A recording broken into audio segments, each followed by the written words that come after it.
నిజామాబాద్ నియోజకవర్గంలో ఫలితం RTV study ప్రకారం ఏ విధంగా ఉంటుందో ఇప్పుడు చూద్దాం. మహారాష్ట్ర కల్చర్తో పాటు తెలంగాణ ఆంధ్ర సాంస్కృతిక నేపథ్యం కలిగిన నిజామాబాద్ పార్లమెంటు నియోజకవర్గంలో విశేషాలు ఎన్నో ఉన్నాయి. లోక్సభ సీటు పరిధిలోని 4 నియోజకవర్గాల్లో ఆంధ్ర సెటిలర్ల తీర్పే కీలకంగా మారనుంది. ప్రస్తుతం కాంగ్రెస్ నుంచి జీవన్ రెడ్డి, బీజేపీ నుంచి sitting MP Dharmapuri Arvind, BRS నుంచి బాజిరెడ్డి గోవర్ధన్ పోటీ చేస్తున్నారు.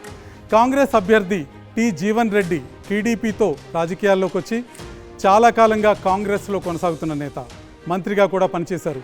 బీజేపీ అభ్యర్థి ధర్మపురి అరవింద్ సిట్టింగ్ ఎంపీ, మాజీ పీసీసీ చీఫ్ డి శ్రీనివాస్ రాజకీయ వారసుడు.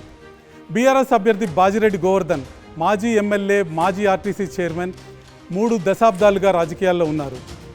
నిజామాబాద్ నియోజకవర్గంలో ఆర్టీవీ స్టడీ మేరకు భారతీయ జనతా పార్టీ విజయం ఖాయమని కనిపిస్తుంది. భారతీయ జనతా పార్టీ విజయానికి దోహదం చేసే ప్రధానమైన అంశాలు ఏంటో ఇప్పుడు చూద్దాం.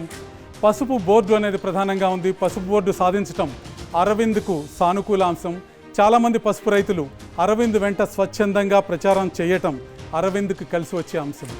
ఇక హిందూ ఓటు పోలరైజ్ అయ్యే నిజామాబాద్ అర్బన్, ఆర్మూర్ ఏరియాల్లో అరవింద్ కరిష్మా బాగా పెరిగినట్టు కనిపిస్తుంది.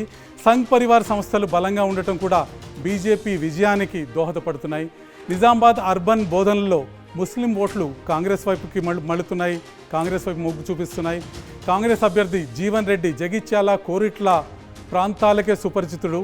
ఈ 2 సెగ్మెంట్లలోనే కాంగ్రెస్ పార్టీ ప్రభావాన్ని చూపించే అవకాశం ఉంది. అయితే ఈ రెండిట్లో బీఆర్ఎస్ విజయం సాధించింది.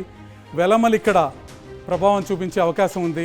వారు ఇప్పుడు రేవంత్ రెడ్డి తమపై పగబట్టాడన్న కోపంతో ఉన్నారు. వీరు బీజేపీ వైపు మొగ్గు చూపుతున్నారు. ఈ కారణాల చేత నిజామాబాద్ నియోజకవర్గంలో అరవింద్ విజయం సాధించే అవకాశం ఉంది. భారతీయ జనతా పార్టీ ఖాతాలోకి నిజామాబాద్ నియోజకవర్గం వెళ్లే అవకాశం స్పష్టంగా కనిపిస్తుంది.